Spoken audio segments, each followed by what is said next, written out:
Hey guys, I'm going to do a review for you today on some new palettes from BH Cosmetics. These are the Wild palettes, or at least that's what I'm going to call them. There's three different palettes. There's Wild Child, Wild at Heart, and Wild and Free. So these palettes are related in the sense that they are all baked eyeshadows and they all have 9 shadows each in them. So let's talk about the packaging.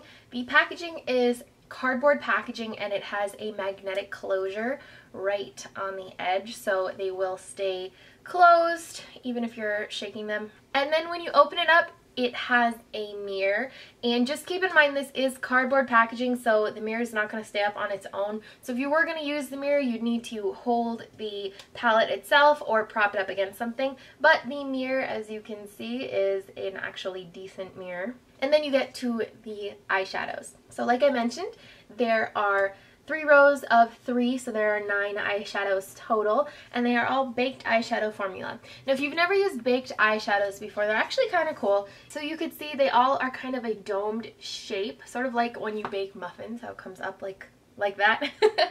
The other thing too is that they are all very, very shimmery. So there's not really any matte colors here.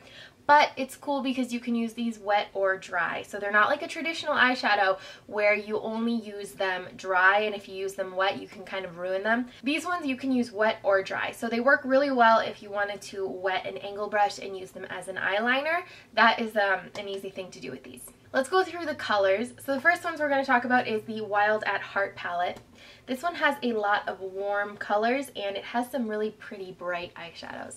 Alright, so the first row we have a light peachy beige, and then a shimmery light brown, and a shimmery eggplant, kind of dark purple. The next row has a silvery taupe, and then a super, super bright, vibrant purple, and then a duochrome pink that is kind of like a pinkish violet. Depending on when you look at it, it can have more of a pink or a purple tone to it. It's very cool. Last row has a super, super bright hot pink, a dark navy blue, and then a light ivory shimmer. So here's a look that I created with this palette. I really liked this look because I used that duochrome pink on the lid, and then I put a black eyeliner along the lash line, smudged it out, and then used that bright, vibrant purple on top of it, and I really loved the way it looked. Next palette is the Wild and Free. So this one has lots of blue tones. It's very pretty. This is probably my favorite of them all. It's got a lot of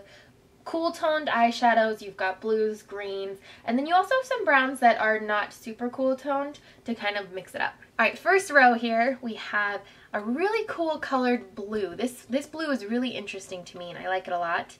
And then we have a teal, which is basically my favorite color right there. And then a very warm toned goldish shimmer. Alright, so second row, first color is a mid-tone green that has some vibrancy to it. Middle color is a warm reddish brown shimmer. And then the last color is kind of an olive green. Now we're on to the last row.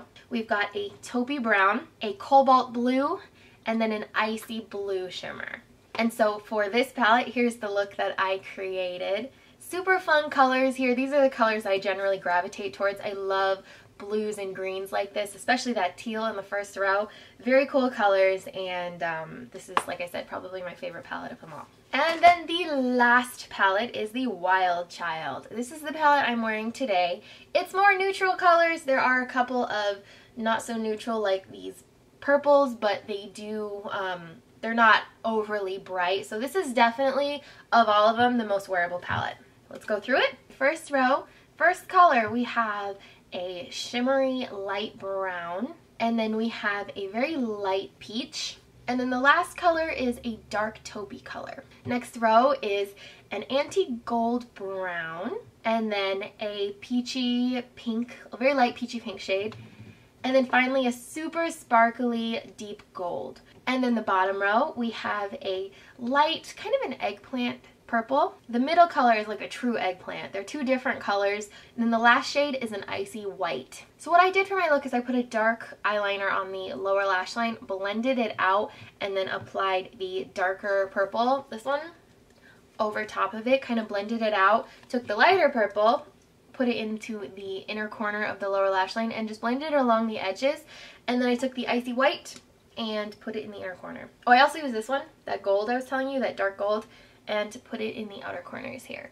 So this is a very easy look to wear. I use the blue liquid liner for the top part. So all of these eyeshadows have the same texture and consistency. They're all baked eyeshadows, so they all have that same shimmery quality, but they all have a nice texture and color payoff. And the cool thing about it is you can make it lighter or darker depending on your preference. So for example, with the look I have on right now, I just used my eyeshadow primer, applied it just with regular brushes, and was able to blend it so that it's nice and soft, whereas the look I created with the other two palettes, I could use a white eyeshadow base that really can amp up the vibrancy of the colors. And then being able to use the colors wet is also really, really cool and a very, very fun thing to be able to do. So there's a lot of things that you could do with eyeshadows like this that makes it a lot of fun. The cool thing too about these is that they retail for $9.95 each, so that's just a little bit more than $1 per eyeshadow, and you could see from the pictures that I posted, the swatches and